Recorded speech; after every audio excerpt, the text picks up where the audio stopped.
Certaines personnes vivent leurs histoires, d'autres se contentent de les lire. Le café bourdonnait du chaos du lundi matin, les claviers cliquetaient, les commandes étaient encriées, le sifflement de la machine à expresso créait une symphonie de la vie moderne. Mais dans le box du coin, Pénélope Beaumont, 26 ans, était ailleurs, perdue entre les pages d'un roman d'amour usé, son troisième café au lait refroidissant à côté d'elle. « Penny !» Le cri brisa son monde fictif. Sa meilleure amie, Margot Nguyen, se glissa dans le box avec l'énergie de quelqu'un qui venait de gagner au loto, son téléphone serré dans sa main comme un artefact sacré. « Tu ne peux pas continuer à vivre à travers les livres », déclara Margot en frappant la table assez fort pour faire sauter le café au lait de Pénélope. « Je l'ai trouvé, le bon. » Pénélope marqua sa page avec un soupir fatigué. Cette conversation revenait tous les mois, comme une horloge. La définition de « le bon », selon Margot, allait du gars qui travaillait à la salle de sport au barista avec le chignon, en passant par ce rendez-vous désastreux avec l'aspirant magicien qui avait réussi à faire disparaître sa dignité. « Margot, le dernier gars avec qui tu m'as arrangé un rendez-vous collectionnait les rognures d'ongles pour l'art. Celui-là est différent. » Les yeux de Margot brillaient d'une excitation dangereuse. « Ce gars, c'est un millionnaire, du vrai argent. Le genre qui ne vérifie pas son compte en banque avant de commander des entrées. » Pénélope sentit son estomac se tordre. Le mot « millionnaire » portait un poids. Le genre qui écrasait les filles normales comme elle qui travaillaient comme vendeuse en librairie et considérait un nouveau livre de poche comme un achat de luxe. Pourquoi un millionnaire voudrait-il me rencontrer? Parce que je lui ai montré ta photo de la plage de l'été dernier et il a dit... Margot se pencha dramatiquement. Elle est magnifique. Je dois la rencontrer ce soir. Ce soir. La voix de Pénélope se brisa. Margot, je ne me suis pas rasé les jambes depuis... TMI. Écoute, voilà le truc. Margot se mordit la lèvre, le signal universel qu'une mauvaise nouvelle arrivait. Tous les bons restaurants sont complets. C'est la semaine de la gastronomie. Alors, il a suggéré de se retrouver à l'hôtel Le Grand-Duc, suite présidentielle. Le café sembla basculer sur le côté. Une chambre d'hôtel? Tu es folle? Le chuchotement cri de Pénélope fit tourner 3 têtes. Margot, ce n'est pas un rendez-vous, c'est un épisode de faits divers. Femme retrouvée dans un hôtel, son amie prétend qu'elle essayait juste d'aider. Arrête d'être dramatique. Margot attrapa les 2 mains de Pénélope. Écoute, il propose de tout payer. La suite à un salon, une salle à manger, c'est en gros un appartement de luxe dans le ciel. Il a dit qu'il voulait un endroit privé où vous pourriez vraiment parler sans paparazzi ni gens qui vous interrompent. Apparemment, il est assez célèbre dans les milieux d'affaires. L'esprit de Pénélope parcourut chaque podcast de crimes réels qu'elle avait jamais écouté. Mais sous la terreur, il y avait autre chose. Une petite étincelle rebelle de curiosité. Elle avait 26 ans. Elle n'avait jamais été embrassée. N'avait jamais eu de 2e rendez-vous. N'avait même jamais tenu la main d'un gars qui n'était pas son père. Et si c'était ça? Et si c'était le moment où sa vraie histoire commençait enfin? Comment s'appelle-t-il? Demanda-t-elle doucement. Le sourire de Margot devint malicieux. Augustin Delacroix. Et crois-moi, quand tu le verras, tu comprendras pourquoi j'insiste. 3 heures plus tard, Pénélope se tenait devant l'hôtel Le Grand-Duc, portant la seule robe qu'elle possédait, qui ne criait pas « Je l'ai achetée en solde en 2019 ». Une simple robe bleu marine qui épousait ses courbes juste assez pour être flatteuse sans en faire trop. Ses mains tremblaient. « C'est de la folie », pensa-t-elle. C'est comme ça que commencent les films d'horreur. Mais ses pieds la portèrent à travers les portes tournantes de toute façon, dans un hall qui sentait l'argent et le jasmin, où même l'air semblait coûter cher.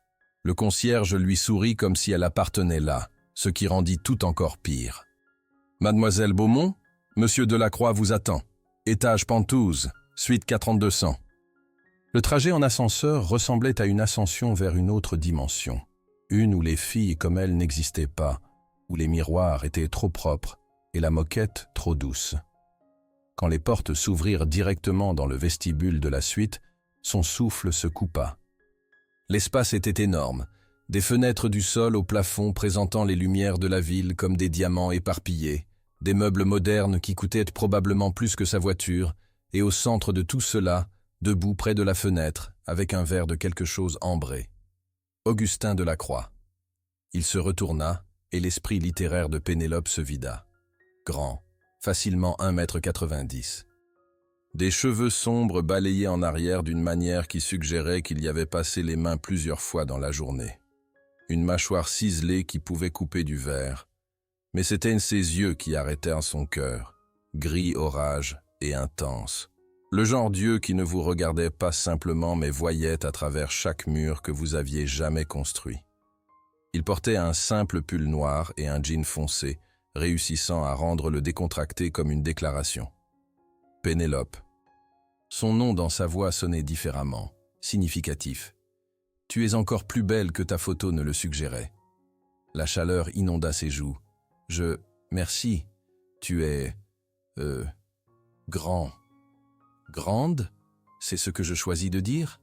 Mais Augustin sourit, un vrai sourire qui plissa les coins de ses yeux. Et soudain, la suite sembla plus petite, plus chaude, comme si l'espace entre eux était chargé de quelque chose d'électrique. « J'ai commandé le dîner », dit-il en désignant une table dressée pour deux près de la fenêtre. « Je ne savais pas ce que tu aimais, alors j'ai pris plusieurs options, et avant que tu t'inquiètes. » Son sourire devint légèrement penaud. « Je promets que ce n'est pas aussi effrayant que ça en a l'air. Je voulais juste... Je voyage constamment pour le travail. Les restaurants sont des endroits où les gens prennent des photos, où je suis interrompu toutes les 5 minutes. Je voulais vraiment te parler. Vraiment parler. » Quelque chose dans sa voix la fit le croire. Ou peut-être qu'elle le voulait simplement. « D'accord, » dit-elle doucement.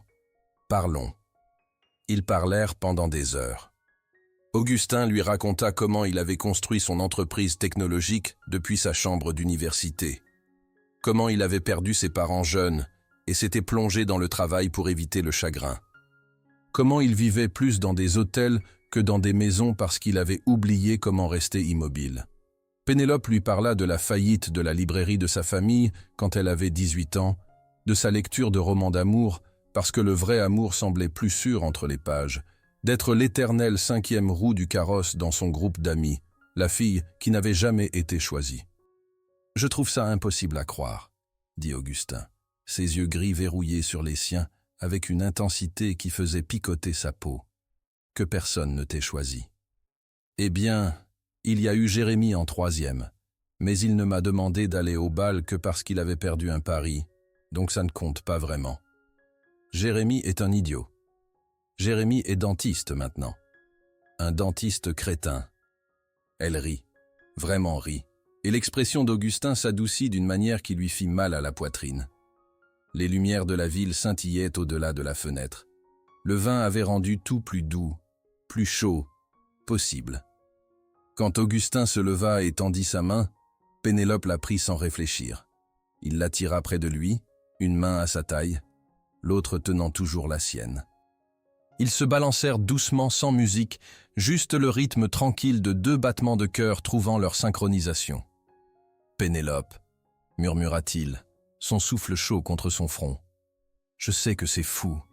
Je sais qu'on vient de se rencontrer. Mais je ressens quelque chose avec toi que je n'ai pas ressenti depuis... peut-être jamais. » Elle leva la tête pour rencontrer son regard. « J'ai peur, » admit-elle. « Je suis terrifiée, en fait. Parce que je ne sais pas comment faire ça. Je n'ai jamais... » Elle avala difficilement.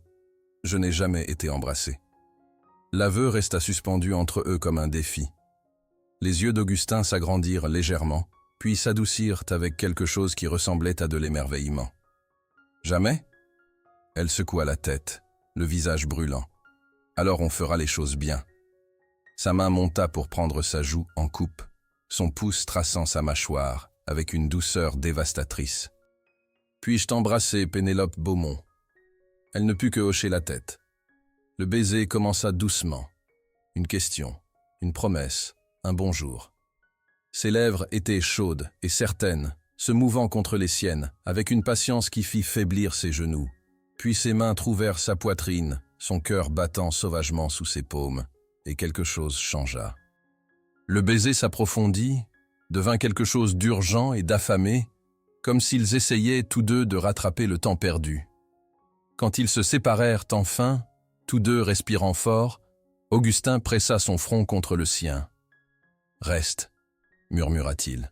« Reste avec moi ce soir. » Chaque pensée rationnelle lui criait de partir, de se protéger, de retourner à la sécurité de ses livres et de sa vie non vécue.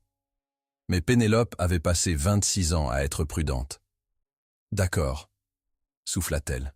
« Je reste. » Certains moments ne changent pas seulement votre vie, ils la divisent en avant et après. La chambre de la suite était moins une pièce qu'une déclaration. Un lit king size habillé de drap, qui coûtait probablement plus que le loyer mensuel de Pénélope, un éclairage ambiant qui donnait à tout l'air d'une scène de film, des fenêtres encadrant la ville comme une peinture conçue juste pour eux. Le cœur de Pénélope battait si fort qu'elle était certaine qu'Augustin pouvait l'entendre. « On n'a pas besoin de faire quoi que ce soit », dit-il doucement, lisant sa panique avec une précision déconcertante. « On peut juste parler encore, ou regarder quelque chose de terrible à la télé, ou je peux t'appeler un taxi pour rentrer. Pas de pression, Pénélope, jamais. » Mais c'était justement ça. Elle ne voulait pas partir. Pour la première fois de sa vie soigneusement contrôlée, elle voulait sauter sans vérifier la hauteur de la chute. « Je veux rester, » dit-elle, sa voix plus stable qu'elle ne se sentait. « Je suis juste nouvelle à tout ça, à tout. » Le sourire d'Augustin était tendre, teinté de quelque chose de protecteur. « Alors on ira doucement. Et si tu veux t'arrêter à n'importe quel moment, je ne voudrais pas m'arrêter, » l'interrompit-elle, se surprenant elle-même de sa propre certitude. Le baiser qui suivit était différent du premier, plus affamé, plus confiant, comme s'ils avaient tous deux cessé de prétendre que ce n'était pas exactement ce qu'ils voulaient. Ses mains trouvèrent la fermeture de sa robe avec une révérence prudente, s'arrêtant pour demander permission. Son hochement de tête fut tout ce dont il avait besoin. La robe bleu marine tomba à ses pieds comme une armure abandonnée. « Mon Dieu, Pénélope !» souffla Augustin, ses yeux gris assombris de désir. « Tu es parfaite. » Personne ne l'avait jamais regardée comme ça, comme si elle était à la fois art et miracle et réponse. Ce qui suivit fut un tourbillon de sensations et de découvertes. Son pull jeté, ses doigts traçant les plans définis de sa poitrine, ses lèvres cartographiant chaque centimètre de sa peau, comme s'il la mémorisait. Chaque toucher était doux mais certain, patient mais passionné, construisant quelque chose entre eux qui semblait plus grand que la simple chimie physique. Quand ils se retrouvèrent enfin unis, Pénélope comprit pourquoi les romans d'amour utilisaient des mots comme « consumant » et « transcendant ». Parce que ce n'était pas seulement bien, c'était bouleversant, profond comme l'âme, le genre de connexion qui réécrivait ce qu'elle pensait possible entre deux personnes. Plus tard, enveloppée dans ses draps coûteux avec le bras d'Augustin autour de sa taille et son souffle chaud contre sa nuque, Pénélope fixa les lumières de la ville et pensa « Ma vie vient de se diviser en deux. Il y a avant ce soir et tout ce qui vient après. » « À quoi penses-tu » murmura Augustin contre son épaule. « Que je n'oublierai jamais ça, » admit-elle. « Que je ne t'oublierai jamais. » Il pressa un baiser sur sa tempe, doux et persistant. « Bien. Parce que je n'ai pas l'intention d'être oublié. » Ils s'endormirent enlacés et se réveillèrent avec le soleil qui coulait à travers ces immenses fenêtres, la réalité revenant avec le matin. Le téléphone de Pénélope avait 17 appels manqués de Margot. « Je devrais probablement y aller », dit-elle à contre-cœur, regrettant déjà la perte de cette bulle qu'ils avaient créée. « Avant que ma meilleure amie ne me déclare disparue et lance une chasse à l'homme. » Le bras d'Augustin se resserra autour d'elle. « Prends d'abord le petit déjeuner avec moi, s'il te plaît. » Ils commandèrent le service d'étage, des crêpes et des fruits frais, et du café qui avait vraiment le goût du paradis. Et mangèrent sur le balcon de la suite, leurs jambes entrelacées sous la table, se volant des baisers entre les bouchées comme des adolescents. « Je veux te revoir, » dit Augustin, son intensité revenant. Pas qu'une fois. Je veux... Il s'arrêta, semblant lutter contre la vulnérabilité. Je veux voir où ça nous mène. Le cœur de Pénélope s'envola et plongea simultanément. Tu vis dans des hôtels. Je vis dans un studio au-dessus d'un restaurant thaïlandais. Nos mondes ne se chevauchent pas vraiment. Alors on construira un nouveau monde. Il attrapa sa main, entrelaçant leurs doigts. Je sais que c'est rapide. Je sais que c'est fou. Mais Pénélope, je ne me suis pas senti aussi vivant depuis des années. Peut-être jamais. Ne laisse pas ça n'être qu'une seule nuit. Elle regarda leurs mains jointes. La sienne bronzée et forte. La sienne plus petite et tachée de peinture du dernier projet de vitrine de la librairie. Et prit une décision qui ressemblait à sauter d'une falaise. « D'accord », murmura-t-elle. « Voyons où ça nous mène. » Les 3 semaines suivantes furent un tourbillon. Augustin lui envoyait un texto de bonjour avant qu'elle n'ouvre les yeux et un texto de bonne nuit après qu'elle avait déjà rêvé de lui. Il se retrouvait chaque fois que son emploi du temps fou le permettait. Des rendez-vous cafés qui se transformaient en heures, des dîners dans des petits restaurants qu'il n'aurait jamais découverts sans elle. Un après-midi mémorable dans une librairie d'occasion où il lui acheta une pile entière de premières éditions juste pour la voir sourire. Et la chimie entre eux ne fit que s'intensifier. Chaque baiser était du feu. Chaque toucher était une découverte. Ils ne pouvaient pas garder leurs mains l'un loin de l'autre. Des moments volés dans sa voiture, des rencontres précipitées dans son minuscule appartement, une nuit particulièrement mémorable dans son bureau après les heures de travail qui laissa son bureau légèrement endommagé et tous deux complètement satisfaits. Margot observait tout avec une satisfaction entendue. « Je t'avais dit qu'il était le bon. »« Ça ne fait que 3 semaines, » protesta Pénélope, mais son sourire la trahissait. 3 semaines ou 3 ans. Quand on sait, on sait. Puis vint le matin où Pénélope se réveilla et courut immédiatement aux toilettes pour vomir. Au début, elle accusa les sushis du dîner. Puis les vomissements se produisirent le lendemain matin. Et le suivant. Ses seins étaient sensibles. Elle était épuisée à 15 heures. Et quand elle réalisa que ses règles avaient 2 semaines de retard, non, non, non, non, non, non. Elle acheta 3 tests de grossesse dans 3 pharmacies différentes, les mains tremblant si fort que les caissières semblaient inquiètes. S'enferma dans sa salle de bain. Fit les 3 tests en même temps parce qu'ils ne pouvaient pas tous se tromper. 3 signes positifs. 3 petits symboles plus qui changeaient tout. Pénélope glissa le long du mur de la salle de bain, les tests serrés dans ses mains tremblantes, et essaya de respirer à travers la panique. Ils avaient fait attention. Surtout fait attention. Bon, il y avait eu cette fois dans son bureau où aucun d'eux n'avait réfléchi clairement, et cette autre fois dans son appartement où la passion avait pris le pas sur la logique. Et, oh mon Dieu, oh mon Dieu, oh mon Dieu, oh mon Dieu. Elle était enceinte du bébé d'un millionnaire après 3 semaines de relation. C'était littéralement l'intrigue des pires romans d'amour, ceux qu'elle moquait avec Margot autour d'un verre de vin, ceux avec des titres ridicules comme « Le bébé secret du milliardaire » ou « Enceinte de monsieur pas celui qu'il faut ». Sauf que c'était sa vie maintenant. Son téléphone vibra. Augustin. On peut se voir ce soir. La même suite. Tu me manques. Ses doigts planèrent au-dessus du clavier. Qu'est-ce qu'on dit? Bien sûr. Au fait, je suis enceinte de ton enfant. J'espère que ça te va. Elle tapa. Oui. 19 heures? Augustin. Parfait. J'aurai le dîner prêt. Mets ce pull vert que j'aime. Pénélope baissa les yeux vers les tests de grossesse toujours serrés dans sa main et pensa « Ça va être soit la meilleure nuit de ma vie, soit la fin des 3 meilleures semaines que j'ai jamais vécues. » Elle mit le pull vert. Quand les portes de l'ascenseur s'ouvrirent sur la suite 4 en 200, elle trouva Augustin debout au même endroit que leur première nuit, tenant des fleurs, de vraies fleurs sauvages, celles qu'elle avait mentionnées adorer dans un commentaire en passant des semaines plus tôt. « Je m'en suis souvenu », dit-il avec un sourire espiègle qui lui brisa le cœur. « Augustin ». Sa voix se brisa. Son sourire s'évanouit. « Qu'est-ce qui ne va pas ?» Pénélope, qu'est-ce qui s'est passé ?» Les mots restèrent coincés dans sa gorge. Cet homme lui avait donné les 3 meilleures semaines de sa vie. Il l'avait fait se sentir vu et désiré et chéri.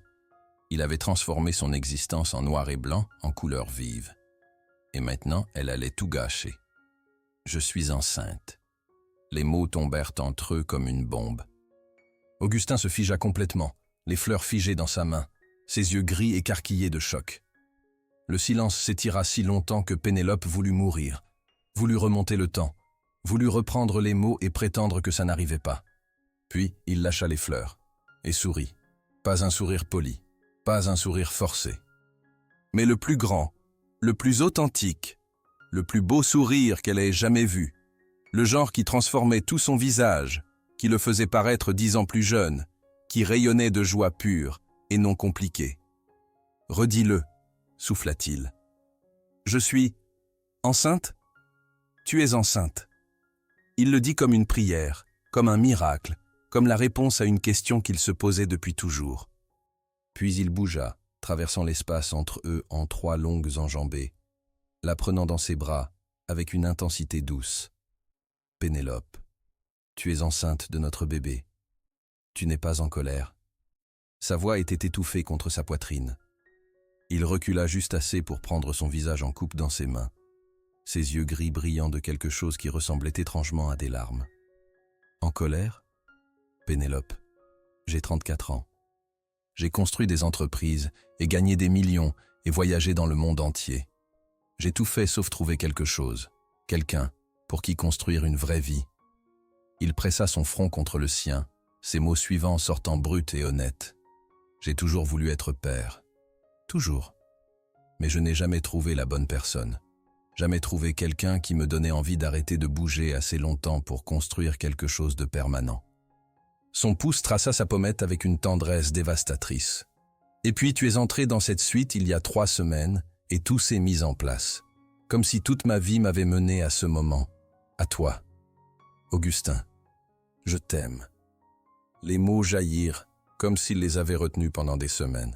« Je sais que c'est rapide, je sais que c'est fou, mais je t'aime, Pénélope Beaumont.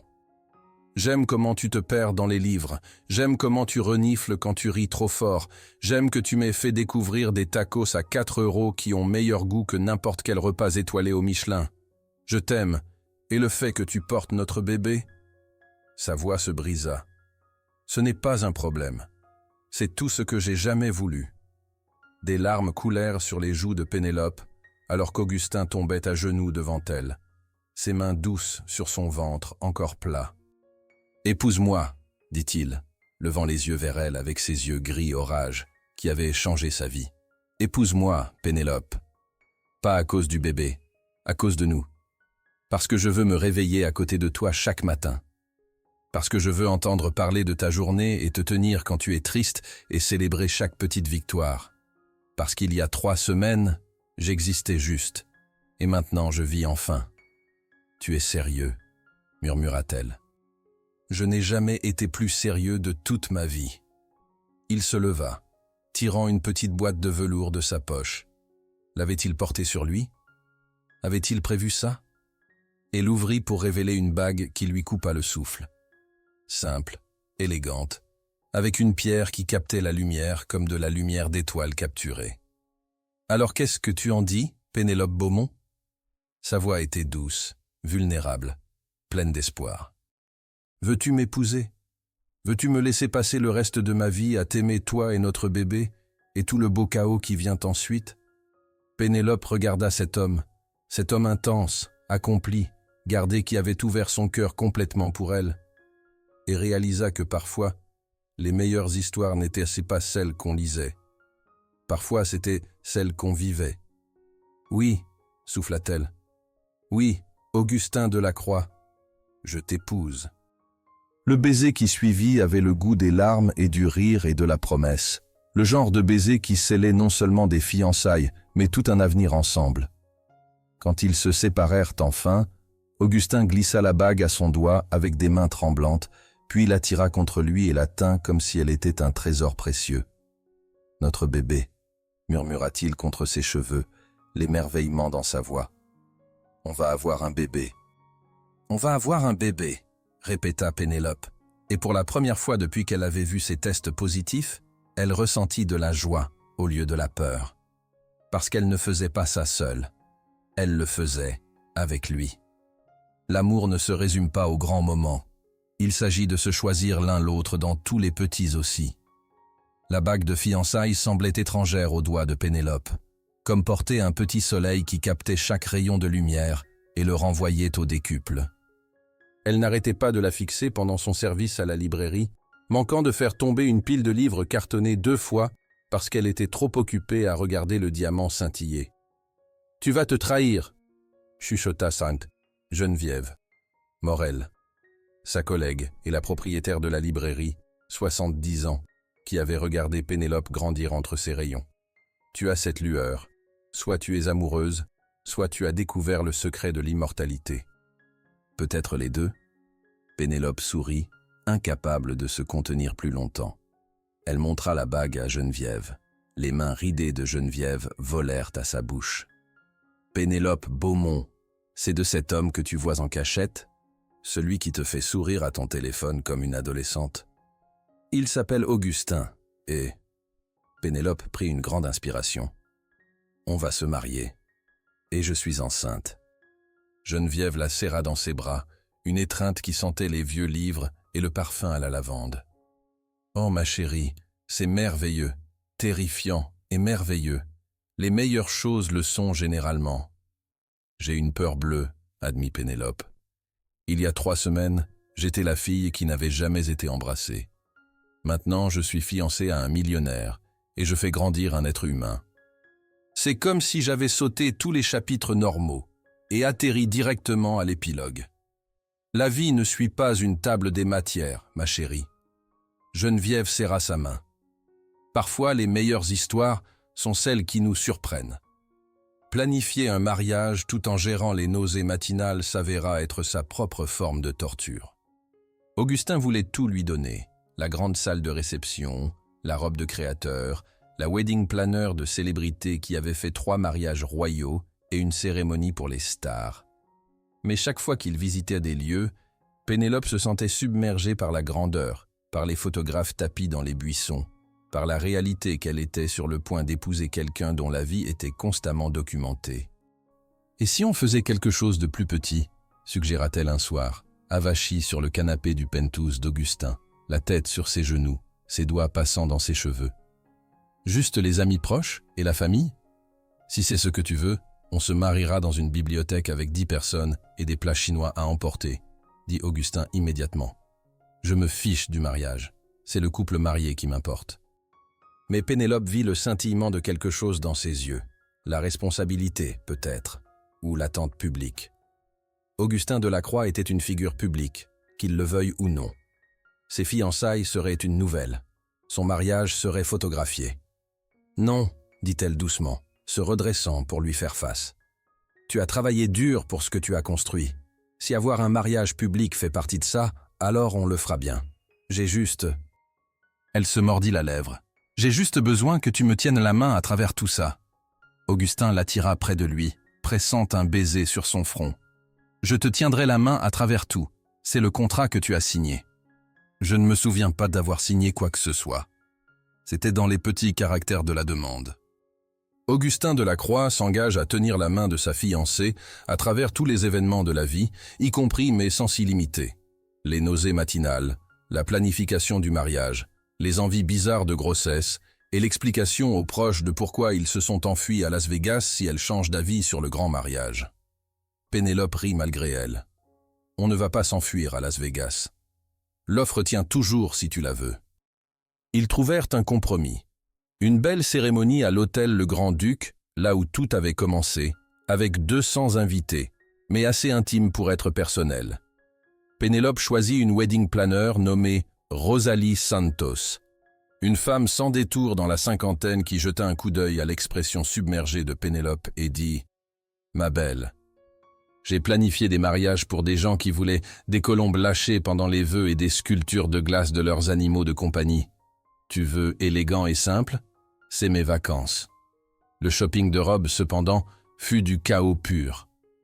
Margot insista pour venir, naturellement. Tout comme Geneviève. Et l'assistante d'Augustin, Camille Petitot, qui était devenue une alliée et amie inattendue. Les 4 envahirent une boutique de mariage haut de gamme, où Pénélope essaya robe après robe, chacune plus élaborée que la précédente.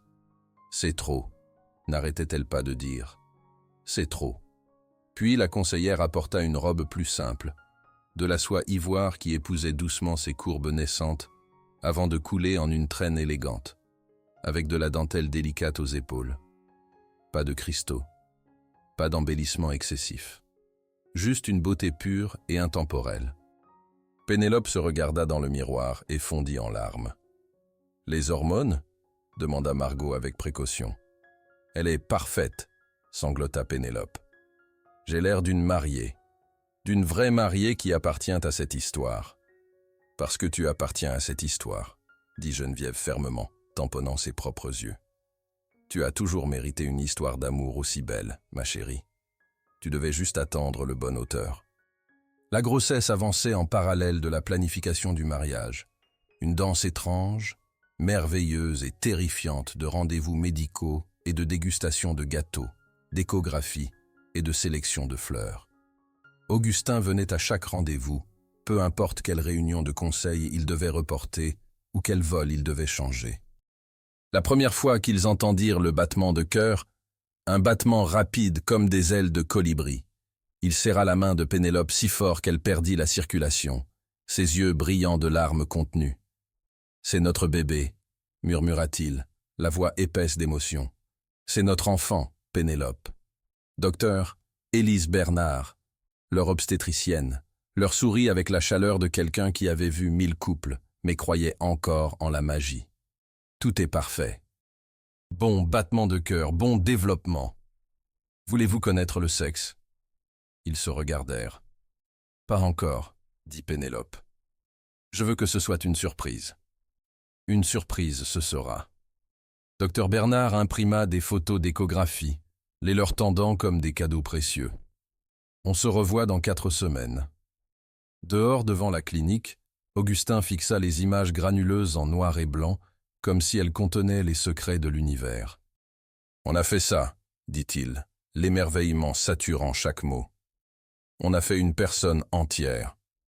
On a eu un peu d'aide de la biologie, » taquina Pénélope. « La meilleure collaboration de ma vie. » Mais tout n'était pas parfait.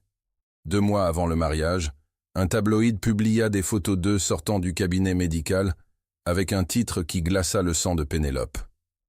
Le magnate de la tech Augustin Delacroix, piégé par une grossesse. Une mystérieuse femme attrape un millionnaire avec un stratagème de bébé.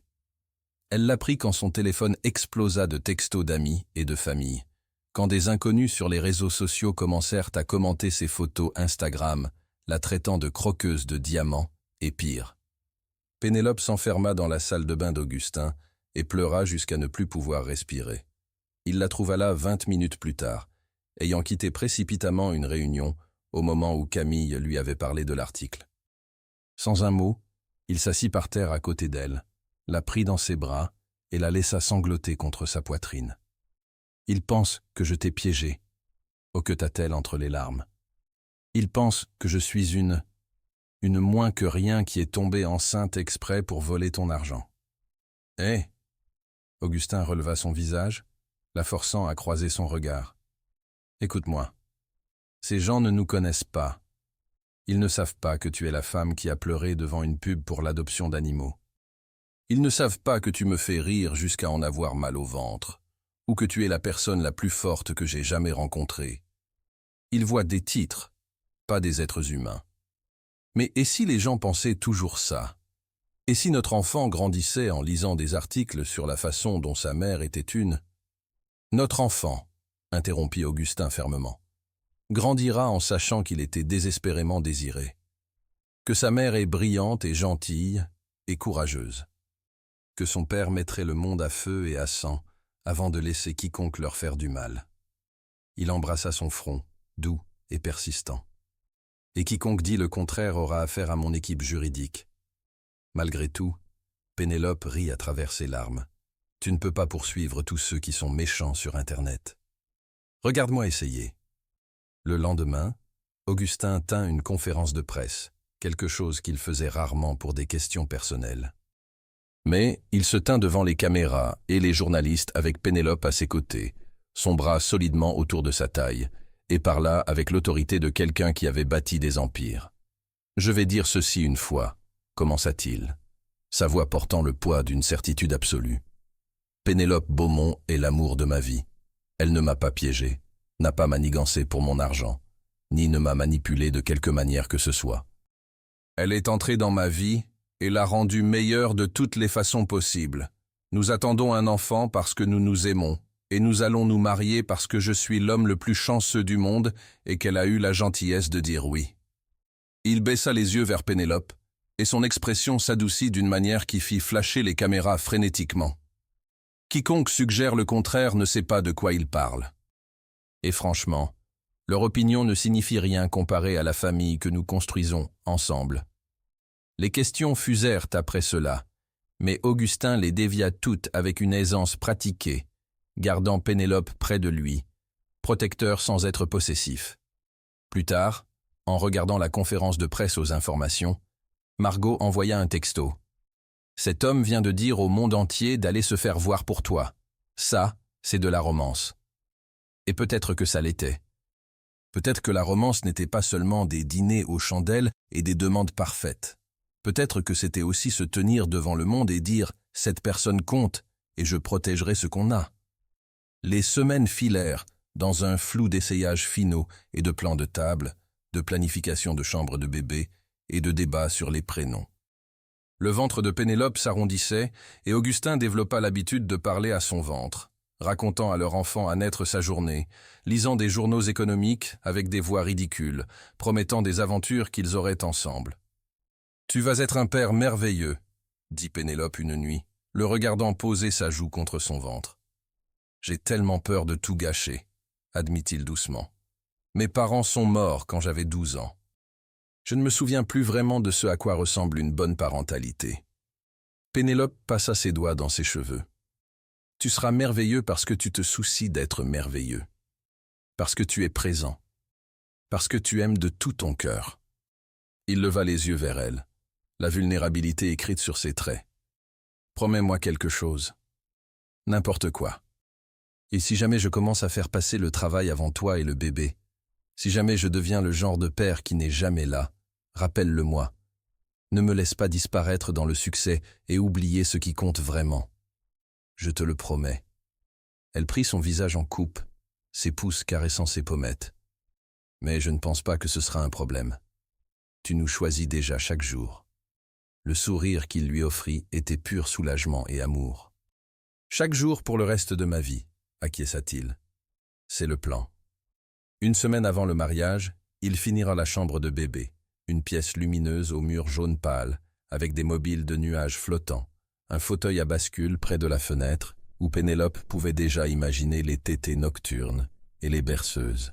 « C'est parfait », souffla-t-elle, absorbant chaque détail. L'étagère déjà remplie de livres pour enfants. La table à langer approvisionnée en minuscules couches qui semblaient impossiblement petites. Le berceau où leur bébé dormirait. Augustin enroula ses bras autour d'elle par derrière, ses mains se posant sur son ventre proéminent. « Tout comme toi. Je ne suis pas parfaite. Je suis terrifiée et hormonale, et j'ai pleuré devant une pub pour de l'essuie-tout hier. »« Parfaite, » répéta-t-il, embrassant sa nuque. « Tu es parfaitement toi, ce qui est tout ce que j'ai jamais voulu. » Leur bébé donna un coup contre ses mains, et ils rirent tous les deux. Le genre de rire qui est moitié joie, moitié submersion, entièrement reconnaissant. « Une semaine, » dit Pénélope doucement. « Une semaine, et je serai ta femme. Une semaine avant le plus beau jour de ma vie, » corrigea Augustin. « Enfin, le deuxième plus beau. Le jour où ce petit bout arrivera, pourrait le surpasser. » « Pourrait ? D'accord, le surpassera définitivement. Mais tu seras toujours à égalité pour la première place. » Pénélope se tourna dans ses bras, se hissant sur la pointe des pieds, pour l'embrasser, doux et lent, et plein de promesses. « Je t'aime, Augustin Delacroix. » Je t'aime plus, future Madame de la Croix. Ce n'est pas encore mon nom. Détail, murmura-t-il contre ses lèvres, et l'embrassa à nouveau. Certains jours sont écrits à l'encre ordinaire. D'autres sont écrits en or. Le matin du mariage, Pénélope se réveilla à 5 heures du matin dans la suite d'hôtel. Pas la même où tout avait commencé, mais une pièce différente réservée pour la fête de la mariée, et vomit immédiatement. « Romantique », dit Margot d'un ton sec depuis la porte, tenant les cheveux de Pénélope d'une main et vérifiant son téléphone de l'autre. « Très princesse de conte de fées de ta part. Les nausées matinales se fichent que ce soit mon jour de mariage, » gémit Pénélope en se rinçant la bouche. À 6 mois de grossesse, elle avait espéré que les nausées seraient derrière elle. Apparemment, leur bébé avait d'autres plans. « Au moins tu as l'éclat de la grossesse », offrit Geneviève, apparaissant avec du thé au gingembre et des biscuits. « L'éclat de grossesse est réel, ma chérie. Tu es lumineuse. » J'ai l'air d'avoir avalé un ballon de basket et de ne pas avoir dormi depuis 6 mois. « Un beau ballon de basket », corrigea Margot. « Maintenant bois ton thé et allons te marier avant qu'Augustin n'envoie une équipe de recherche. » La suite de la mariée se transforma en chaos contrôlé quand les coiffeurs et maquilleurs arrivèrent. Quand le photographe commença à capturer les photos, préparatifs. Quand Rosalie, la wedding planner, traversa la pièce comme un ouragan bienveillant, s'assurant que tout était dans les temps. Camille apparut avec des cafés Starbucks et un message. Augustin dit de te dire qu'il t'aime, qu'il a hâte de te voir, et qu'il promet de ne pas pleurer mais qu'il va définitivement pleurer. Pénélope rit, des larmes menaçant déjà son mascara soigneusement appliqué. Dis-lui que je vais définitivement pleurer aussi, donc on sera assortis. Déjà dit. Il a répondu, et je cite, « Parfait ». La robe vint ensuite, cette belle soie ivoire qui accommodait maintenant parfaitement son ventre arrondi, la dentelle à ses épaules captant la lumière du matin. Geneviève l'aida à l'enfiler, les doigts délicats avec la fermeture, les yeux embués d'émotion. « Tu ressembles à quelque chose sorti d'un rêve », murmura Geneviève. « Ta mère serait si fière. » La mère de Pénélope était décédée quand elle avait 16 ans, un cancer, rapide et cruel. Son père s'était effondré après, noyé dans le chagrin jusqu'à peine reconnaître sa propre fille. Pénélope s'était élevée elle-même pendant la fin du lycée et l'université, avait construit son indépendance à partir de la solitude et des livres de bibliothèque. Mais aujourd'hui, elle n'était pas seule. « J'aurais voulu qu'elle soit là », dit Pénélope doucement, touchant le pendentif autour de son cou, le médaillon de sa mère, emprunté pour l'occasion. « Elle est là », dit Geneviève fermement. « Dans chaque choix que tu as fait, chaque livre que tu as lu, chaque rêve que tu as poursuivi, tu es sa fille. Elle est là. » La cérémonie était prévue pour 16 heures. L'heure dorée, avait dit Rosalie, quand la lumière serait parfaite pour les photos et que la ville brillerait comme une promesse. Pénélope attendait dans une pièce privée, ses mains tremblant si fort que Margot devait tenir son bouquet, des roses blanches mêlées à des fleurs sauvages, simples et parfaits. « Tu gères, » dit Margot en serrant sa main. « Dans 20 minutes, tu seras mariée à l'amour de ta vie. Dans 6 mois, tu auras un bébé. Dans 20 ans, tu regarderas ce jour et te souviendras de lui comme du moment où tout a commencé. Et si je trébuche en descendant l'allée? Et si je fais un ugly cry pendant les vœux? Et si tu respirais simplement et profitais du fait qu'un magnifique millionnaire est sur le point de te promettre l'éternité devant 200 témoins? » Margot sourit. « Certains problèmes sont de bons problèmes, ma belle. » Un coup à la porte. La tête parfaitement coiffée de Rosalie apparut. « On est prêt pour vous. » La cérémonie avait lieu dans le jardin sur le toit de l'hôtel Le Grand-Duc, transformé en quelque chose sorti d'un conte de fées avec du tissu blanc flottant, des milliers de fleurs, des chaises arrangées en rangées intimes. Le soleil de fin d'après-midi peignait tout d'or et d'ambre, et la ville s'étendait derrière l'hôtel comme une toile de fond conçue par le ciel lui-même. Pénélope se tenait à l'entrée avec Geneviève à ses côtés, Geneviève qui avait accepté de l'accompagner jusqu'à l'hôtel, qui avait été plus une famille que son propre père n'avait réussi à l'être depuis des années. « Prête » murmura Geneviève. La musique changea. Un quatuor à cordes jouant une version instrumentale de « Can't Help Falling in Love ». et le souffle de Pénélope se coupa. « Prête », confirma-t-elle. Elles s'avancèrent sur le tapis blanc, et soudain tout le monde se levait, se tournant pour la regarder. Mais Pénélope ne vit qu'une seule personne, Augustin. Il se tenait à l'autel dans un smoking parfaitement ajusté, ses cheveux sombres coiffés en arrière, ses yeux gris orage verrouillés sur elle, avec une intensité qui fit s'estomper le reste du monde. Et il pleurait, ouvertement, sans honte, des larmes coulant sur son visage en la regardant marcher vers lui. Son témoin, Marc Nguyen, le mari de Margot, ce qui était à l'origine de toute cette histoire, lui tendit un mouchoir. Augustin s'essuya les yeux sans briser le contact visuel avec Pénélope, et les invités rirent doucement, le son chaud et affectueux. Quand Pénélope atteignit l'autel, Geneviève embrassa sa joue et murmura « Sois heureuse, ma chérie », avant de placer la main de Pénélope dans celle d'Augustin.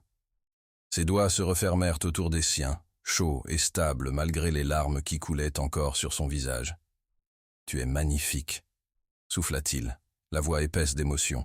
« Tu es la plus belle chose que j'ai jamais vue. »« Tu pleures », murmura-t-elle en retour, ses propres yeux s'inondant. « Je suis heureux », corrigea-t-il. « Je suis si heureux que je n'ai pas de mots pour ça. » L'officiante, une femme au visage bienveillant nommée Pasteur Pauline Duval, leur sourit à tous les deux. « Mes chers amis, nous sommes réunis aujourd'hui pour être témoins de l'union d'Augustin Delacroix et de Pénélope Beaumont, deux âmes qui se sont trouvées de la manière la plus inattendue et ont construit quelque chose d'extraordinaire à partir de ce premier moment. » Pénélope entendit à peine les mots traditionnels. Elle était trop concentrée sur les mains d'Augustin tenant les siennes, sur ses yeux qui n'avaient pas quitté son visage, sur le bébé qui bougeait entre eux comme si leur enfant célébrait aussi. Puis vinrent les vœux. Augustin parla en premier, sortant un papier plié de sa poche avec des mains tremblantes. « Pénélope », commença-t-il, la voix rauque d'émotion. « Il y a 3 mois, j'étais quelqu'un qui vivait dans des chambres d'hôtel et mesurait le succès en résultats trimestriels. J'avais réussi selon toutes les métriques que la société valorise et j'étais complètement vide dans toutes les façons qui comptent vraiment. » Il fit une pause, avalant difficilement.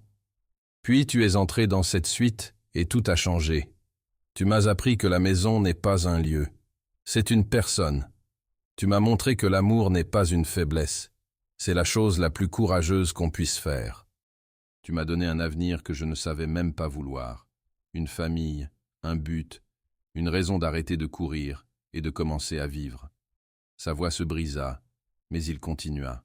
« Je promets de te choisir chaque jour, de te tenir la main à travers les moments difficiles et de célébrer les bons moments, d'être le partenaire que tu mérites et le père que notre enfant mérite, de te lire de la terrible poésie et de t'apporter des fleurs sauvages et de te faire rire quand tu pleures. » Il la regarda directement dans les yeux, et les mots suivants sortirent bruts et honnêtes. « Je promets de t'aimer avec tout ce que je suis, Pénélope Beaumont. Pas juste aujourd'hui, mais chaque jour après, pour le reste de ma vie. » Pénélope sanglotait ouvertement maintenant, son mascara définitivement ruiné, des larmes tombant sur son bouquet. Margot lui lança des mouchoirs pendant que les invités riaient à travers leurs propres larmes. Puis ce fut son tour. Elle n'avait rien écrit, incapable de se faire confiance pour ne pas perdre le papier ou renverser du café dessus ou laisser sa dyslexie transformer les mots en soupe à l'alphabet. Alors elle parla avec son cœur, brute et non répétée. « Augustin », commença-t-elle, la voix vacillante. « J'ai passé 26 ans à lire les histoires d'amour des autres. Je connaissais chaque intrigue, chaque cliché, chaque fin heureuse. Mais je n'ai jamais cru que j'aurais la mienne.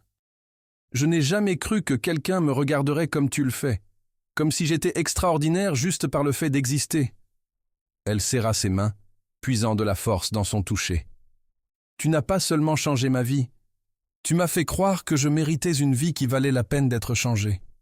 Tu m'as rendue assez courageuse pour vouloir des choses dont j'avais seulement rêvé.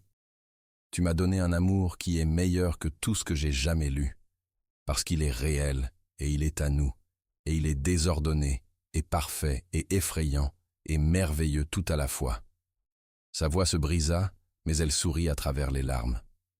Je promets d'être ton refuge quand le monde devient trop bruyant, de soutenir tes rêves et de te rappeler à l'ordre quand tu dis des bêtises, d'élever notre enfant avec tout l'amour que nous méritions tous les deux, en grandissant, de te choisir chaque jour, même quand choisir est difficile. Elle prit une respiration tremblante. Je promets de t'aimer, Augustin Delacroix. Pas juste aujourd'hui, mais chaque jour après. Tu es mon histoire préférée. Tu es ma fin heureuse. Tu es ma maison. Il n'y avait pas un œil sec dans l'assistance. Même la pasteur Duval se tamponnait le visage avec sa manche. « Les alliances » demanda-t-elle, la voix suspicieusement épaisse.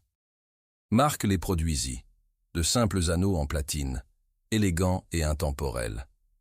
Augustin glissa l'alliance de Pénélope à son doigt avec un soin révérend, et elle fit de même pour lui, tous deux tremblant si fort que ça prit 2 essais. « Par le pouvoir qui m'est conféré par l'État français, dit la pasteur Duval, rayonnant vers eux deux, je vous déclare maintenant mari et femme. » Elle fit une pause dramatique. « Augustin, vous pouvez embrasser la mariée. » Les mains d'Augustin montèrent pour encadrer le visage de Pénélope, ses pouces essuyant ses larmes avec une tendresse infinie. « Madame Delacroix, murmura-t-il, testant le nom. « Monsieur Delacroix, murmura-t-elle en retour. Le baiser commença doux, tendre et sucré, et plein de promesses. Puis les bras d'Augustin s'enroulèrent autour d'elle, l'attirant plus près malgré son ventre entre eux, et le baiser s'approfondit en quelque chose qui parlait de passion et d'éternité et d'appartenance. La foule éclata en applaudissements et sifflets. Quelqu'un, probablement Marc, cria « Prenez une chambre !» ce qui fit rire tout le monde. Quand ils se séparèrent enfin, tous deux essoufflés et souriants, Augustin pressa son front contre le sien. « On l'a fait », murmura-t-il. « Tu es ma femme. »« Tu es mon mari », répondit-elle, l'émerveillement dans sa voix. « C'est réel. C'est vraiment réel. »« Réel », confirma-t-il, l'embrassant à nouveau, rapide et joyeux et parfait. Ils se tournèrent pour faire face à leurs invités, mains jointes, les alliances captant la lumière dorée. La voix de la pasteur Duval résonna claire et heureuse. « Mesdames et messieurs, je vous présente Monsieur et Madame Augustin Delacroix. » Les applaudissements furent assourdissants. Margot pleurait si fort que Marc devait la soutenir. Geneviève tamponnait ses yeux avec des mouchoirs. Camille prenait des photos sur son téléphone malgré les photographes professionnels partout. Et Pénélope. Pénélope avait l'impression de flotter, comme si ce moment était trop parfait pour être réel, comme si elle pouvait se réveiller d'une seconde à l'autre dans son petit appartement au-dessus du restaurant thaïlandais et découvrir que tout était un rêve. Mais la main d'Augustin dans la sienne était solide et chaude et réelle. Le bébé donna un coup contre ses côtes comme pour célébrer. Le soleil peignait tout en or. Ce n'était pas un rêve. C'était sa vie. Sa belle vie, inattendue, parfaitement imparfaite. La réception fut un flou de toast au champagne, cidre pétillant pour Pénélope, de plats qui avaient le goût du paradis, de discours qui firent rire et pleurer tout le monde à parts égales. Marc se leva pour porter le toast du témoin, souriant à Augustin avec des décennies d'amitié dans les yeux. « Je connais Augustin depuis l'université, depuis qu'il était un gamin privé de sommeil codant dans notre chambre de résidence, vivant de nouilles instantanées et de pur entêtement. Je l'ai regardé construire un empire. Je l'ai regardé réussir dans tout ce qu'il entreprenait. » Il fit une pause, regardant Pénélope. « Mais je ne l'ai jamais vu vraiment heureux jusqu'à ce qu'il te rencontre. Tu n'as pas seulement changé sa vie, Pénélope. Tu lui en as donné une qui vaut la peine d'être vécue. Alors je lève mon verre à la femme qui a apprivoisé l'inapprivoisable et à l'homme assez intelligent pour savoir quand il avait trouvé quelque chose de plus précieux que tout son succès réuni. » Les invités levèrent leurs verres. « À Augustin et Pénélope !» Puis Margot se leva, barbouillée de mascara et émotive. « Penny était ma meilleure amie timide et livresque qui n'avait jamais été embrassée. Et quand je l'ai arrangée pour ce premier rendez-vous, j'essayais honnêtement juste de la faire sortir de l'appartement. » Des rires parcoururent à l'assemblée. Mais parfois l'univers sait ce qu'il fait. Parfois 2 personnes se rencontrent exactement au bon moment et créent quelque chose de beau. Elle les regarda tous les deux. Vous deux êtes la preuve que les contes de fées existent. Ils viennent juste avec des nausées matinales et le stress de la planification de mariage. Encore plus de rires, plus de larmes, plus de toasts. Puis vint la première danse. Augustin conduisit Pénélope sur la piste de danse pendant que At Last d'Etta James coulait des haut-parleurs. Classique, romantique, parfait. Il l'attira près de lui, attentif à son ventre, une main à sa taille et l'autre tenant la sienne. Ils se balancèrent ensemble sous les lumières scintillantes, entourés d'amour et de témoins, et Pénélope posa sa tête contre sa poitrine, écoutant son battement de cœur. « À quoi tu penses » murmura Augustin dans ses cheveux. « Qu'il y a 3 mois, je n'avais jamais été embrassée. Maintenant je danse à mon mariage, enceinte de 6 mois, mariée à un homme que j'aime plus que je ne le croyais possible. » Elle leva la tête pour croiser ses yeux. « Comment est-on arrivé là si vite ?»« Quand on sait, dit-il simplement. Et j'ai su au moment où tu es entré dans cette suite. J'ai su que tu allais tout changer. En mieux, au mieux. » Il embrassa son front, doux et persistant, pour toujours. La chanson s'éleva autour d'eux et ils dansèrent. 2 personnes qui s'étaient retrouvées contre toute attente, qui avaient construit quelque chose de réel à partir d'une nuit inattendue, qui allaient devenir parents et partenaires, et l'éternité l'un de l'autre. Quand la chanson se termina, les invités éclatèrent en applaudissements une fois de plus. Mais Augustin ne la lâcha pas. Il continua à la tenir près de lui, à se balancer doucement, à la regarder comme si elle était chaque réponse dont il avait jamais eu besoin. « Je t'aime, Pénélope Delacroix, » murmura-t-il. « Je t'aime, Augustin Delacroix, » murmura-t-elle en retour. Et dans ce moment, entourés de fleurs et de guirlandes lumineuses, avec leurs bébés qui bougeaient entre eux et tout leur avenir s'étirant devant eux, Pénélope sut que ce n'était pas la fin de son histoire. Ce n'était que le début. Les plus grandes aventures commencent avec les plus petits battements de cœur. 3 mois après le mariage, Pénélope se réveilla à 2 heures du matin avec une contraction qui lui donna l'impression que tout son corps était pressé par un poing géant. « Augustin !» haleta-t-elle en agrippant son bras assez fort pour laisser des marques. « Augustin, réveille-toi !» Il se redressa instantanément, des années de sommeil léger dues au voyage d'affaires, reprenant le dessus. « Quoi ? Qu'est-ce qui ne va pas ? C'est le bébé ? Soit le bébé arrive, soit je meurs. Possiblement les 2. » Augustin fut hors du lit et habillé en moins de 30 secondes. Un record personnel. Il attrapa le sac de maternité qu'ils avaient préparé des semaines plus tôt, aida Pénélope à enfiler un jogging et l'un de ses sweats oversize, et la guida vers la porte avec l'intensité concentrée de quelqu'un qui désamorce une bombe. « Ok, on a répété ça, » dit-il, plus pour lui-même que pour elle. « L'hôpital est à 15 minutes. On a le projet de naissance. Docteur Bernard est de garde. Tout va bien se passer. »« Bien se passer !» glapit Pénélope alors qu'une autre contraction frappait. « Ça ne va pas bien se passer. C'est le contraire de bien. Pourquoi a-t-on fait ça ? Pourquoi quelqu'un a-t-il pensé que la reproduction était une bonne idée ? » « Parce que tu m'aimes » offrit faiblement Augustin en l'aidant à entrer dans l'ascenseur. « Je reconsidère cette position en ce moment même » gémit-elle. Le trajet jusqu'à l'hôpital fut un flou de feux de circulation et d'exercices de respiration, et d'Augustin conduisant comme un homme possédé, tout en essayant simultanément d'être calme et encourageant. « Tu te débrouilles super, chérie. Respire juste. » « Ne me dis pas de respirer. Je respire. J'ai respiré toute ma vie. » « D'accord. Pardon. Continue ce que tu fais. » Ils franchirent les portes des urgences à 2h47 du matin.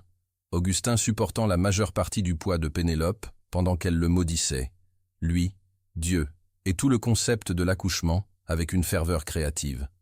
Docteur Bernard les rencontra à l'étage maternité, calme et compétente dans sa blouse, ayant l'air beaucoup trop réveillée pour 3 heures du matin.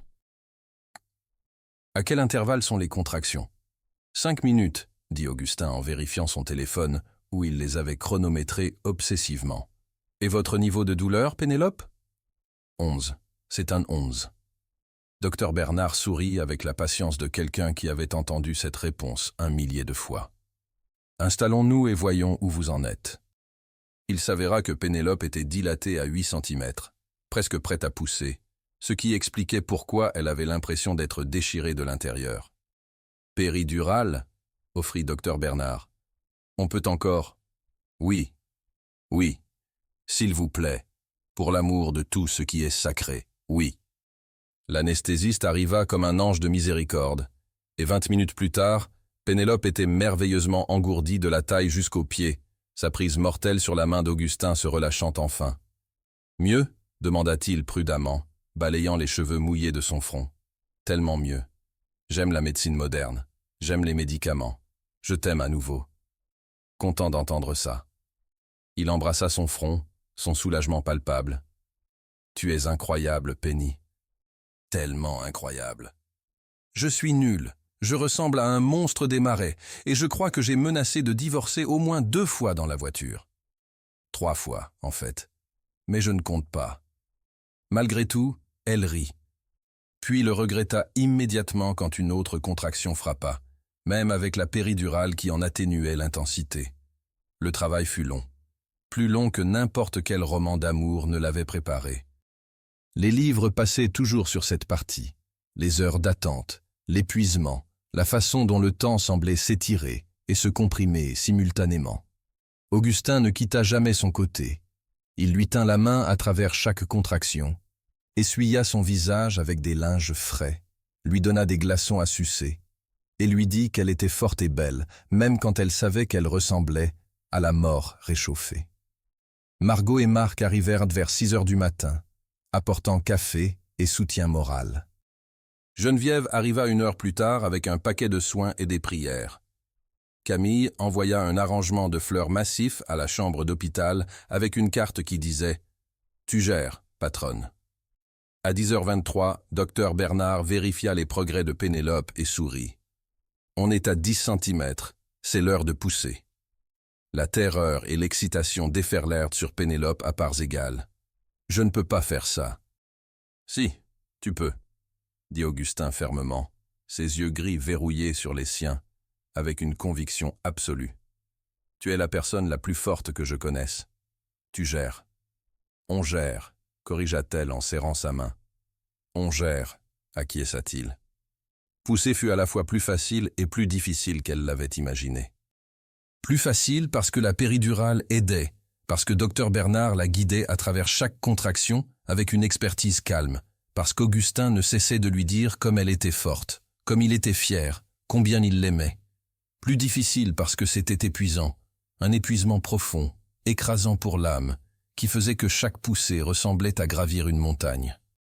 Parce qu'il y avait des moments où elle voulait abandonner, dire qu'elle ne pouvait pas, les supplier de juste faire en sorte que ça s'arrête. Mais alors, Dr Bernard dit « Je vois la tête, encore une grande poussée, Pénélope. » Et Augustin pleurait à nouveau, des larmes ouvertes et joyeuses coulant sur son visage alors qu'il regardait entre Pénélope et le miracle qui se passait entre eux. « Tu le fais, » souffla-t-il, la voix épaisse d'émotion. « Tu mets notre bébé au monde. »« Mon Dieu, Penny, tu es incroyable !» Elle rassembla chaque once de force qu'il lui restait dans le corps et poussa plus fort qu'elle n'avait jamais poussé pour quoi que ce soit. Poussa jusqu'à ce qu'elle sente quelque chose céder, entendit Dr Bernard dire « Voilà ». Et soudain il y eut des pleurs. Pas ses pleurs, bien qu'elle pleurait définitivement aussi, mais des pleurs différents, aigus et indignés, et absolument parfaits. « C'est une fille !» annonça Dr Bernard en soulevant un minuscule paquet frétillant et hurlant. « Vous avez une fille ?» « Une fille. » Ils avaient une fille. Dr Bernard posa le bébé sur la poitrine de Pénélope, toujours reliée par le cordon ombilical, couverte de vernix et de sang et de vie. Et Pénélope baissa les yeux sur le petit visage crispé d'indignation d'être née. « Salut » murmura-t-elle, des larmes coulant sur son visage. « Salut, petite fille. Je suis ta maman. » Les yeux du bébé s'ouvrirent, juste une seconde, sombres et flous, et Pénélope sentit le monde entier basculer sur son axe. C'était sa fille. Ce minuscule être humain parfait était à elle. Augustin se pencha sur elle deux, une main douce sur le dos du bébé, son visage un désordre de larmes, et d'émerveillement, et d'amour. « Elle est parfaite », s'étrangla-t-il. « Penny, elle est absolument parfaite. » Elle a tes yeux, dit Pénélope, voyant déjà leur forme même s'ils étaient à peine ouverts. Elle a ton nez, contra-t-il en embrassant la tempe de Pénélope. Et c'est la plus belle chose que j'ai jamais vue. Docteur Bernard travaillait efficacement, clampant et coupant le cordon. Augustin fit l'honneur avec des mains tremblantes, nettoyant le bébé tout en la gardant sur la poitrine de Pénélope. Elle est en bonne santé, belle couleur, bon score d'Apgar. 3 kg 400 grammes, 48 cm. Félicitations, tous les deux. Elle est parfaite. L'heure suivante fut un flou de mesures et de tests, d'infirmières, vérifiant les signes vitaux et remplissant des papiers, de Pénélope essayant d'allaiter pour la première fois avec plus ou moins de succès. Mais finalement, ils furent seuls, juste tous les trois dans la chambre d'hôpital calme, la ville visible par la fenêtre, le soleil de l'après-midi peignant tout en or. Pénélope tenait leur fille, maintenant emmaillotée dans une couverture d'hôpital avec un petit bonnet tricoté sur la tête, et s'émerveillait de sa réalité. Les minuscules doigts avec des ongles impossiblement petits, la bouche en bouton de rose, la façon dont elle faisait de petits bruits de reniflement dans son sommeil. « Comment devrions-nous l'appeler » demanda Augustin doucement, assis au bord du lit d'hôpital, incapable de quitter sa fille des yeux. Ils avaient débattu des prénoms pendant des mois, liste après liste, rien ne semblant tout à fait juste. Mais en la regardant maintenant, Pénélope savait. « Rosalie, dit-elle, en souvenir de ma mère. Rose, pour faire court. » Les yeux d'Augustin brillèrent de larmes contenues. « Rosalie Geneviève de la Croix, pour les deux femmes qui t'ont élevée. »« C'est d'accord ?» Pénélope le regarda nerveusement. « Je sais qu'on avait parlé de... »« C'est parfait, » l'interrompit-il, la voix rauque d'émotion. « C'est absolument parfait. Salut Rosalie. Salut petite Rose. » Il caressa doucement la joue du bébé d'un doigt. « Je suis ton papa. Et je te promets chaque jour de ta vie.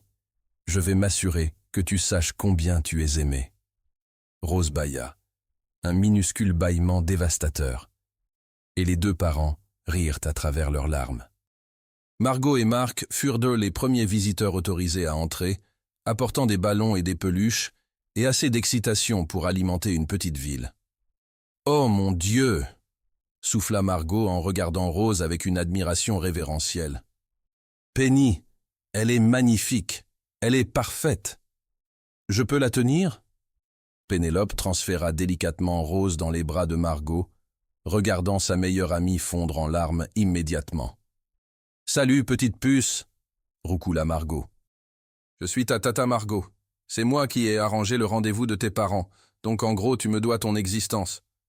Pas de pression, mais j'attends que tu t'en souviennes pour mon anniversaire. » Marc rit, regardant Rose avec l'attention prudente de quelqu'un qui avait déjà élevé 2 enfants. Elle ressemble à Augustin.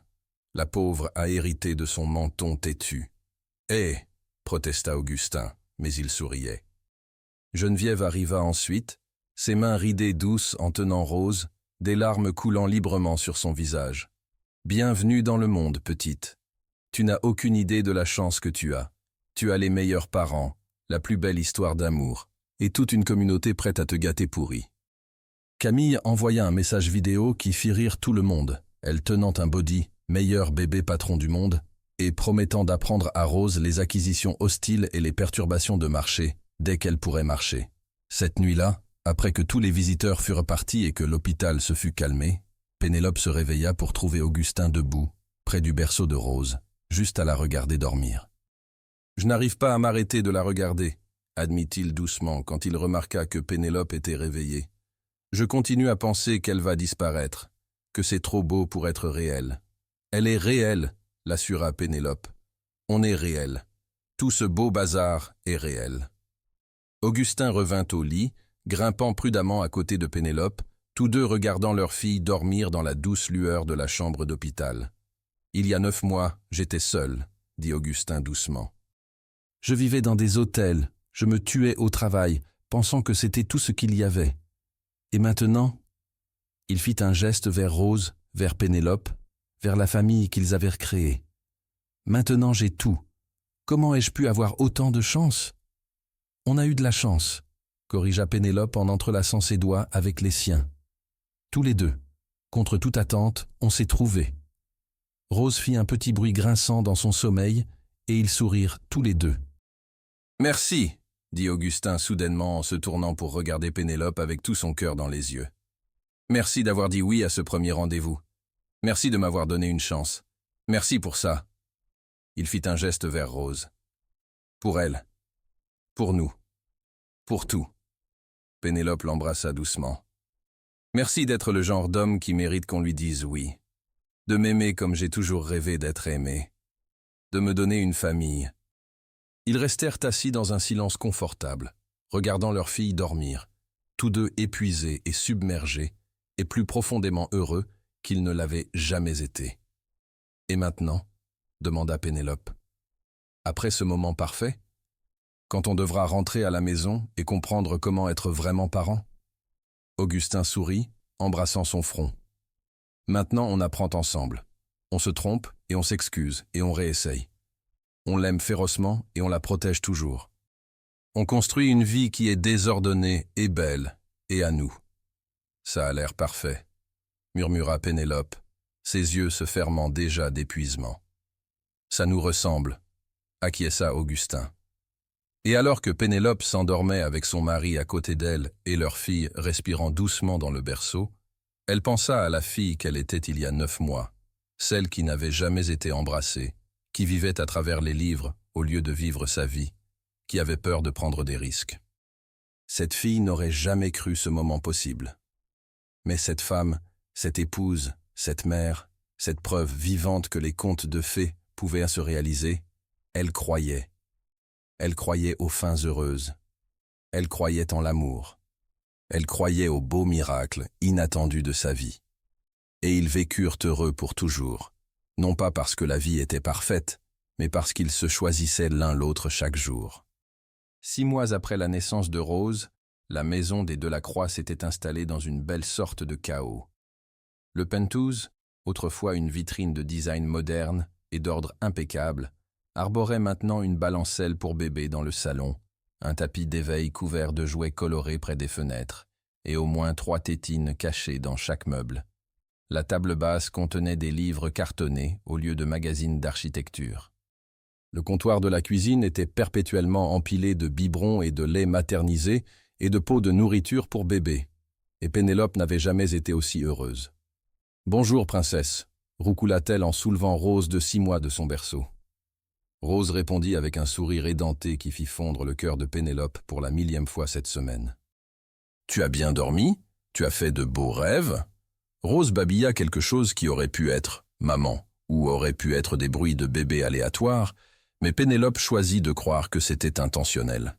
Elle porta Rose à la cuisine, où Augustin préparait déjà le petit déjeuner, torse nu en pantalon de pyjama, les cheveux adorablement ébouriffés, dansant sur une musique que lui seul pouvait entendre tout en brouillant des œufs. « Voilà mes filles, » dit-il en se retournant avec une spatule à la main.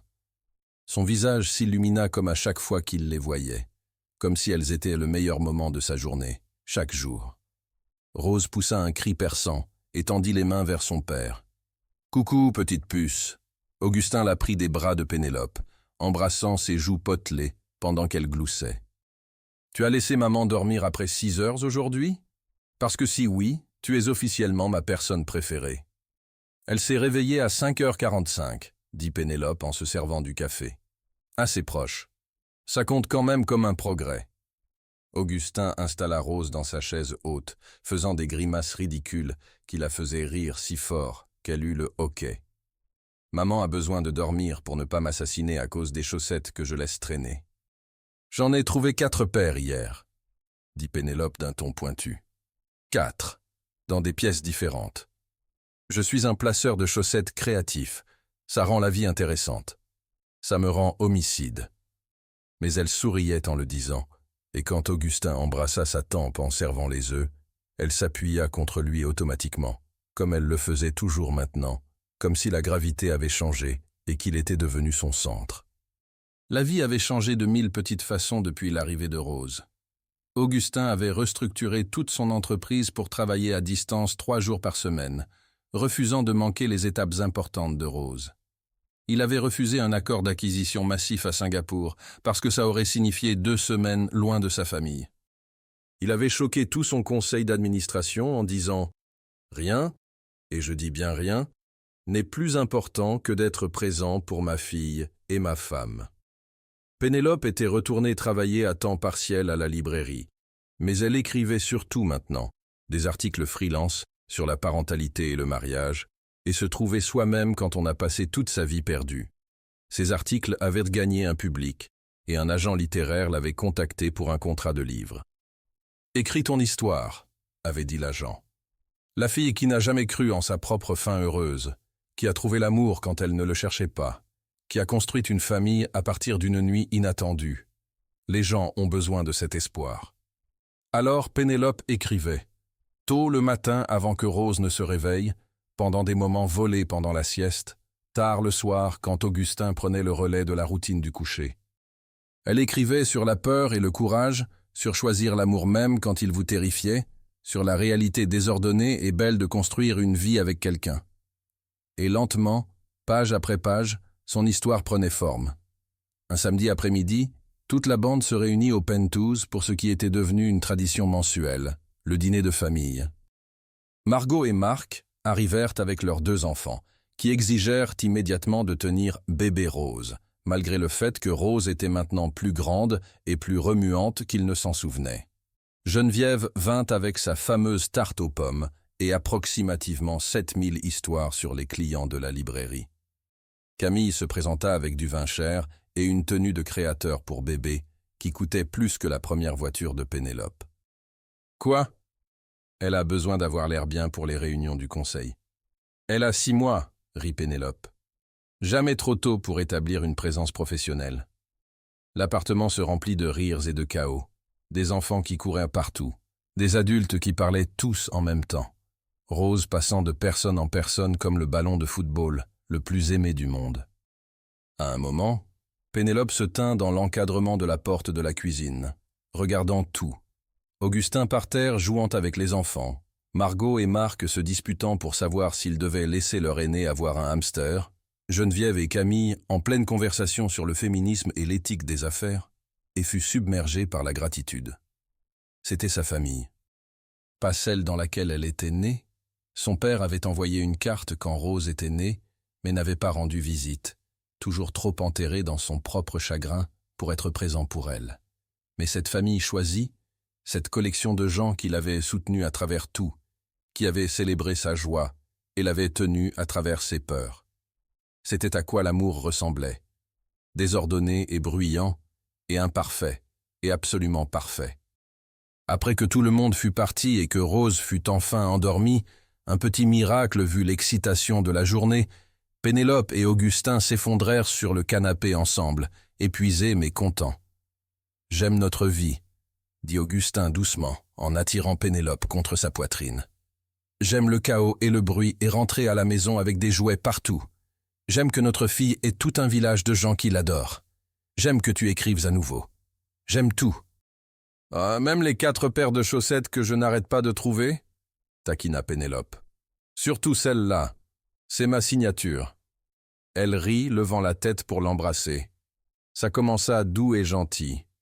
Le baiser confortable de 2 personnes qui se connaissaient intimement, mais s'approfondit rapidement en quelque chose de plus ardent. « On devrait probablement profiter du fait que Rose dort, » murmura Augustin contre ses lèvres, ses mains glissant sous son pull. « Tu suggères ce que je pense que tu suggères ? Je suggère qu'on se rappelle pourquoi on a fait un bébé en premier lieu. » Pénélope rit, le genre de rire qui venait de la joie pure, et le laissa l'attirer vers leur chambre. Plus tard, enveloppés dans les draps et l'un dans l'autre, Pénélope traçait des motifs sur la poitrine d'Augustin pendant qu'il jouait avec ses cheveux. « Tu penses parfois à cette première nuit ?» demanda-t-elle. « À quel point nos vies étaient différentes. Tout le temps, admit-il. Je pense à la fille qui est entrée dans cette suite, si nerveuse et courageuse et belle. Je pense à combien j'ai failli ne jamais te rencontrer. Si Margot ne nous avait pas arrangé ce rendez-vous, si tu avais dit non, si j'avais été en voyage cette semaine-là. » Les portes coulissantes, murmura Pénélope. Tous les petits choix qui ont mené à ce moment. « Je ne crois pas au destin, » dit Augustin lentement. Mais je crois en nous. Je crois qu'on s'est trouvés parce qu'on était tous les deux enfin prêts à être trouvés. » Il embrassa son front. « Et je crois qu'on continuera à se choisir l'un l'autre, chaque jour, pour le reste de nos vies. C'est un sacré engagement, monsieur Delacroix. Je suis doué pour les engagements, madame Delacroix, surtout quand ils t'impliquent. » 3 mois plus tard, le contrat de livre de Pénélope se concrétisa. L'éditeur voulait l'appeler « L'amour inattendu du millionnaire », commercial et romantique, conçu pour vendre. Mais Pénélope se battit pour un titre différent, quelque chose de plus honnête. Apprendre à être choisi, une histoire d'amour. Le livre sortit 6 mois après, et Pénélope fit une lecture à la librairie de Geneviève, l'endroit où elle avait passé son enfance à rêver des aventures des autres. Le magasin était bondé, standing room only. Des gens qu'elle connaissait et des inconnus, tous là pour entendre son histoire. Augustin était assis au premier rang avec Rose de 10 mois sur les genoux, regardant Pénélope avec une telle fierté qu'elle faillit pleurer avant même de commencer à lire. Elle lut le premier chapitre, sur être la fille qui n'avait jamais été embrassée, qui vivait à travers les livres, qui pensait que l'amour était quelque chose qui arrivait aux autres. Elle lut sur cette première nuit dans la suite d'hôtel, sur la terreur et l'excitation, et la façon dont une décision avait tout changé. Quand elle termina, les applaudissements furent assourdissants. Pendant la séance de questions-réponses, quelqu'un demanda « Avez-vous des regrets à propos d'avoir été si vite, de la grossesse, de tout ça ?» Pénélope regarda Augustin, Rose jouant avec sa cravate, la vie qu'ils avaient construite à partir d'une seule nuit impulsive. « Pas un seul, » dit-elle honnêtement. « Est-ce que c'était effrayant ? Absolument. Est-ce que c'était non conventionnel ? Définitivement. Est-ce qu'on a tout fait bien selon le calendrier de la société ? Pas du tout. » Elle sourit. Mais l'amour ne suit pas un emploi du temps. Parfois, les meilleures choses de la vie arrivent quand on arrête d'essayer de contrôler l'histoire et qu'on se laisse simplement la vivre. Pour le premier anniversaire de Rose, ils organisèrent une fête au penthouse, plus petite que le mariage, mais pas moins significative. Une douzaine d'enfants courant partout, des adultes discutant autour du gâteau, Rose assise dans sa chaise haute, avec du glaçage barbouillé sur son visage, ayant l'air absolument ravie d'elle-même. Quand vint le moment de souffler la bougie sur son gâteau d'anniversaire, Augustin et Pénélope se penchèrent ensemble, tenant Rose entre eux. « Fais un vœu, petite puce », murmura Pénélope. Rose fixa la flamme vacillante avec de grands yeux gris, les yeux d'Augustin, puis tendit la main et attrapa la flamme avec sa main potelée, fondant immédiatement en larmes quand Pénélope la redirigea doucement. Tout le monde rit et Geneviève cria « C'est la détermination des Delacroix. Aller chercher ce qu'on veut, tant pis pour les conséquences. » Plus tard, après que les invités furent partis et que Rose fut couchée pour la nuit, Pénélope et Augustin se tenaient à la porte de la chambre d'enfant, regardant leur fille dormir.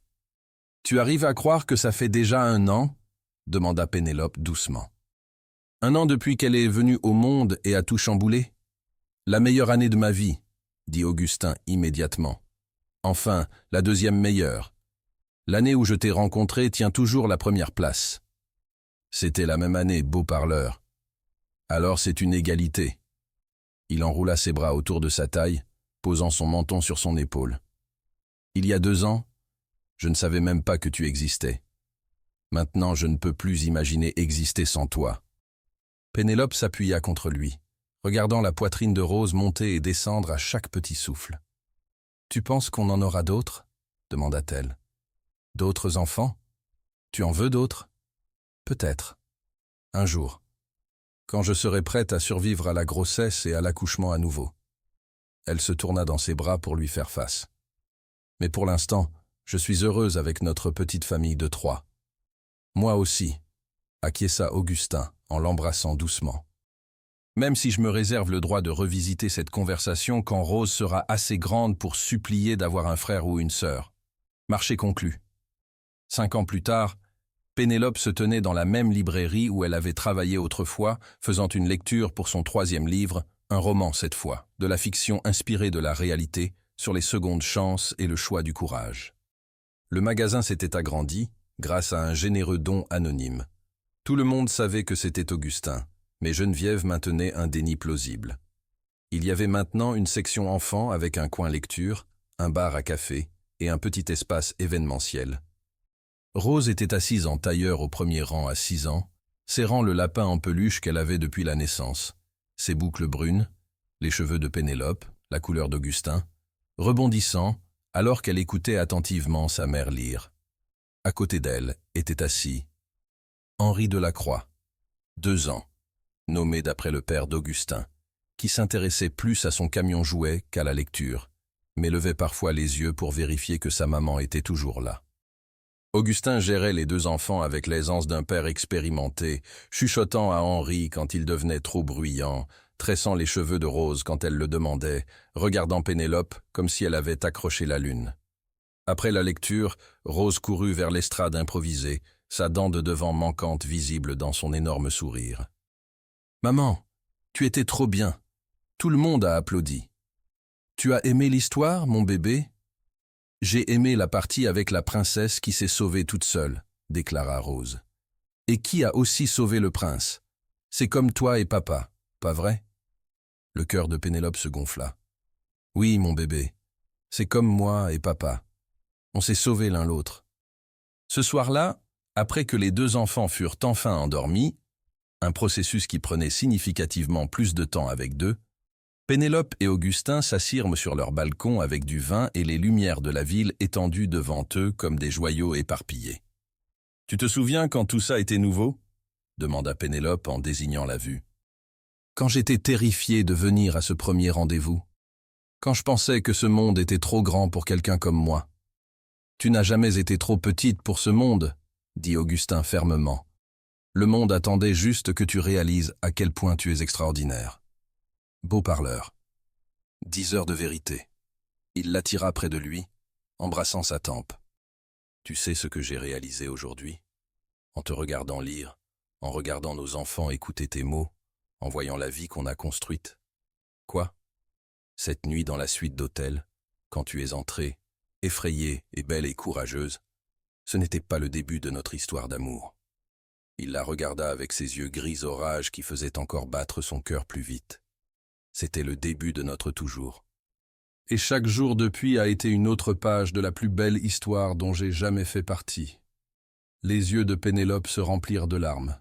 Des larmes heureuses, des larmes reconnaissantes, le genre qui venait d'être aimé si complètement que votre cœur ne pouvait pas tout contenir. « Je t'aime, » murmura-t-elle. « Je t'aime tellement que ça me fait peur parfois.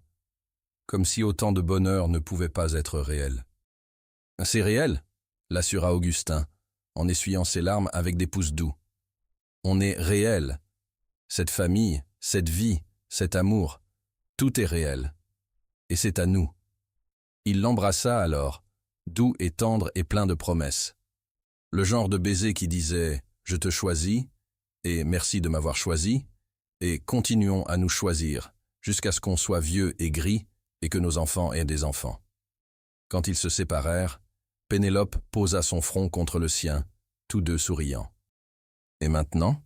demanda-t-elle, la même question qu'elle avait posée à l'hôpital après la naissance de Rose, après l'arrivée d'Henri, après chaque étape majeure de leur vie improbable et belle.